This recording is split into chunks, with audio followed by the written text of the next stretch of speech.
I want to start a family. Anyone can join. I want to start a family. Anyone can join. Change is inescapable. We are all erasable, but we're irreplaceable. Together as one. Things are always moving, Yeah. right? So this is honeysuckle. We don't want it here. As a community gardener, you're always fighting something, like some weeds are blowing in, and for us, in perennial agriculture, you're trying to get to the state where the weeds are the things you harvest. So the wormwood, as it travels around this site, is something we will harvest and keep our weeding of things we don't want, like honeysuckle or bindweed, to a minimum. Start a family. Together as one.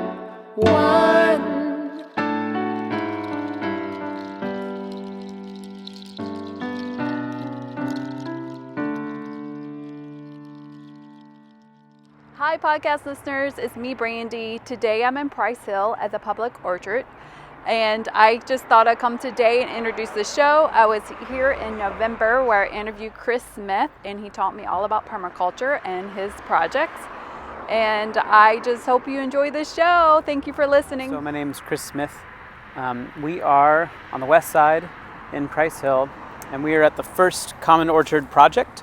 First common orchard that we built back in 2017, spring of 2017. So this is the oldest orchard that we've worked on. So it was just vacant land. A couple homes came down here as a part of the Landbank Program and process. So homes that were too far gone, and we're putting orchards in their place. Nice. And who are you, Chris? Can you tell me your story? The whole story. Well, The shortened version. the shortened version. The accelerated version is I was living in Philly on a very small front yard, gardening with kids in my neighborhood, working at a community garden, reading about permaculture, studying some of that, and then coming back to Cincinnati, where I grew up. I took a design course here, which is a 72-hour certificate program in permaculture. And right after that, I got hired by Price Hill Will, Community Development Corporation here in Price Hill, to look at issues of neighborhood sustainability. So anything from community gardens to farmers markets to helping a CSA program here. It sprawled, it looked like everything. And one of the last things I did while working there for 6 years was this project, was starting on looking at our issues of vacancy. There was a group partnering with UC called Vacant Lots Occupied, looking at the vacancy issues in Cincinnati, and they kept having conversations or like holding meetings or having students do design work, but none of it was ever going to land. Like it was just people drawing things on land, but it wasn't going to happen. So just hovering around that long enough, I was going to try to make steps to actually make something happen on vacant land. And this is the first thing we did, and I designed it so that it could be scalable because we have thousands of vacant residential lots in the city that homes are not going to be built on anytime soon. And so can you tell me, what is permaculture? It's a great question. I like What's the difference between that and just a community garden? Yeah, so permaculture is a design system. Community gardens would be like a pattern inside. What you could describe as permaculture is as a lens with which to view the world. So you can design a more permacultural community garden or something that's a little more simplistic. Permaculture uses the patterns of nature as the pattern or forum for acting in the world. Larry Santolio, who's a designer in LA, describes permaculture as a system, a holistic system of design protocols for ecological design. Sort of is one of the easier ways of thinking about it. All right, and so When I define permaculture, I sort of invent it new every time. Sometimes it's called regenerative design. So there's sort of the definition is regenerated every single time. Kind of depends on where you're at in the day. But it generally looks like the same kind of things with an ethical framework. okay. And so here, I see a lot of trees. Yeah. Is there anything else besides trees? Yeah, so what I see this work doing is different than what you might call conventional orcharding, where it's an orchard is 2 layers, right? It's grass and trees. So very baseline understory and the trees. And in that system, it's generally a monoculture, right? Like 10 acres of Red Delicious. It's the same tree, same variety, same height, on the same rootstock, and it's sprayed. Bees that are visiting are killed from that process. Like it's a pretty environmentally detrimental process, how we do agriculture at all. So this is trying to find a way back toward how the forest naturally immunizes itself. So I got to visit the apple forest in Kazakhstan last year this time. And you can see where these apples emerged. About in the middle of a north-facing mountain in southern Kazakhstan near Almaty. South of that is the Tian Shan Mountains in China. So this is where apples emerged, at least the cultivated varieties that we grow today. This is like their root. And they have emerged in a forest with all kinds of understory species, oregano, mints, licorice, elecampane, lots of medicinal herbs and whatnot. So looking at that, saying, okay, we're trying to get away from the need to spray or to kill, destroy various pests. What's one notch we can move forward? So a lot of people do what's called food forestry, which is it's trying to wholly mimic apple forests, right? On a large piece of land, we're doing forestry, and there's plants everywhere, and they're all growing, and it's quite wild, especially for people who do really dialed-in cultivated systems. That felt a little too insane to me to start scaling that. Like, it's a really laborious process. So I was trying to find a happy medium. So what we've got here are these alleys full of mown grass, so the city doesn't find us, so that everyone's happy, so it looks nice. But in between, we have these tarps with fruit trees, and then there's all the forest medicinals in the understory, as well as berry plants. So this, for me, represents kind of the most simplified and complex food forestry that we can do. I like it. Yeah. It's beautiful and it's functional. Yeah, so what's here? There's peach trees, there's apple, cherry, plum, Asian pear. Every third tree is a black locust tree. It's a native nitrogen-fixing tree. Okay. So instead of us coming in, we're trying to minimize inputs or mechanized inputs, fossil fuel derivative inputs, and trying to put those inputs here. So whether that's the plants, the small herbaceous stuff, or it's the black locusts, they are fixing nitrogen in the soil for the trees. So nitrogen is sort of one of those things that a lot of trees need. Mm-hmm. A lot of heavy feed corn, soy, like these, we pump nitrogen into the soil, and it doesn't really stay very long because of the form in which it takes. It's a chemical fertilizer. Plants absorb it, but next year it's not there. So we're trying to store carbon in the soil as well as nitrogen, and fix and repair the soil instead of mine and extract. That makes sense. So you said this lot was empty. Is there a reason why it's empty, or it's just no one wanted to buy it for some reason, or? Yeah, I'm not a real estate agent. Okay. But my cursory understanding of all this is all of our vacancy issue. Now I think in Cincinnati, the tables have flipped. The market's changed quite a bit. All the new housing that's being built is generally like higher end condos and whatnot. So we do have a housing shortage in Cincinnati, which is rare. Like usually we have a housing overabundance, a lot of abandonment because everyone's moving. I know in the 2010 census, the LA Times put out an interactive map. You could click on Cincinnati and watch all of the export of people, like tons of people going to LA or Chicago or other coastal cities, and you watch the import line, and like there's very few people coming to the city or going to the suburbs, right? So we have just vacancy issues, and when we started taking those homes down, if you bought this lot, say for $10,000, you could build a home for $200,000 and sell it for $100,000. Like, it just doesn't make sense. So in many neighborhoods in Cincinnati, people are not building except for habitat or affordable housing projects or grant-funded things. So the idea here is let's program and put this land to use for the neighborhood, for the community, doing a public food forest like this. So that was my next question. Where's all of this abundance going to go? Yeah, it goes to neighbors. When we planted this particular orchard, we had a bunch of extra trees because fruit trees are pretty cheap. And once we start, we're going to do more nursery work with a larger site we have access to. And once we start doing that, we're going to graft our own trees and start giving those away. A neighbor with an eye shot of me here got 2 apple trees because they're like $30 a tree. When you think about, a $50,000 salary for someone like that, if you broke that up and turned that into fruit trees, we could put thousands of fruit trees back right where people are. Really, a family only needs a couple fruit trees. They're really abundant once they get going. So the people who come here are the neighbors.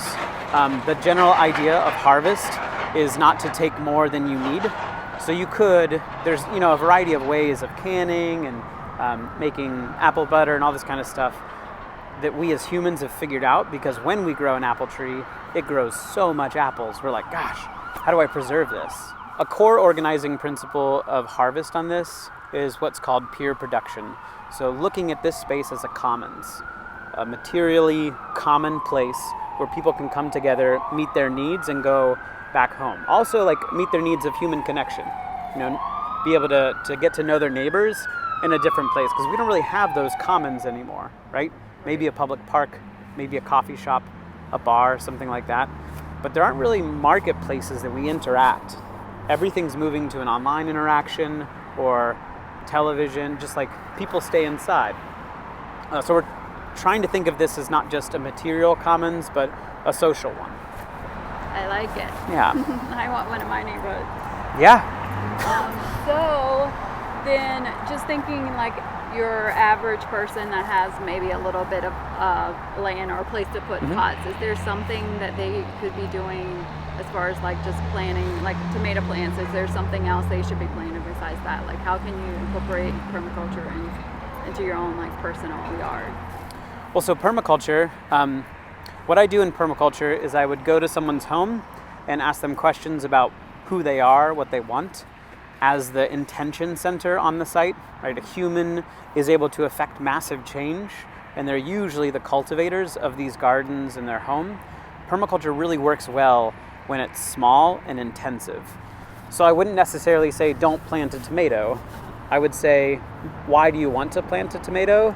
How can you do that in the most ecologically sensitive way, where you receive a harvest, you don't kill all of the insect or bacterial life of the soil in order to extract 10% more tomatoes, but how can you also put a fruit tree down, and how can you set these things up strategically so that connections move beyond you?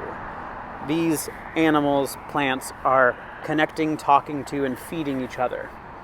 I sometimes describe it as the difference of we're trying to increase diversity. In the forest, there's massive diversity, but there's also interconnection. In a zoo, there's massive diversity, but there's no connection, right? So zoos require massive inputs, and it's so that people can come and visit these animals and learn about them, but a forest doesn't need those inputs. It is the input. So we're trying to mimic forest systems, even if that's around a home. And even if it's mostly annual vegetables. All right.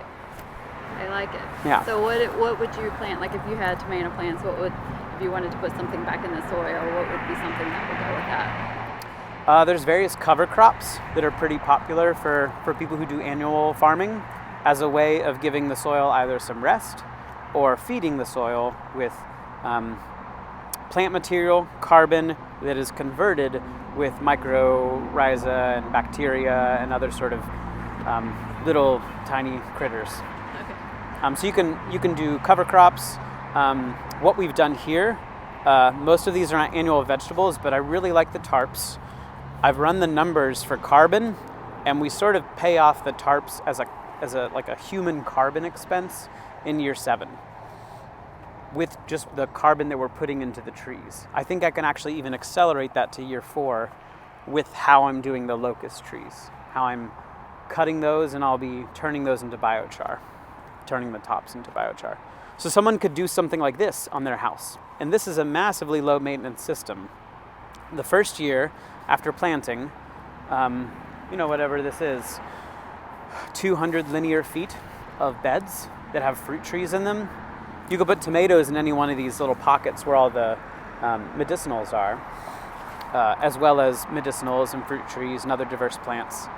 The first year, I spent 2 hours weeding the whole site. So compared to the community garden work I've done, that was easy. Yeah. And it was different. Like, we weren't harvesting much anything in that first year, right?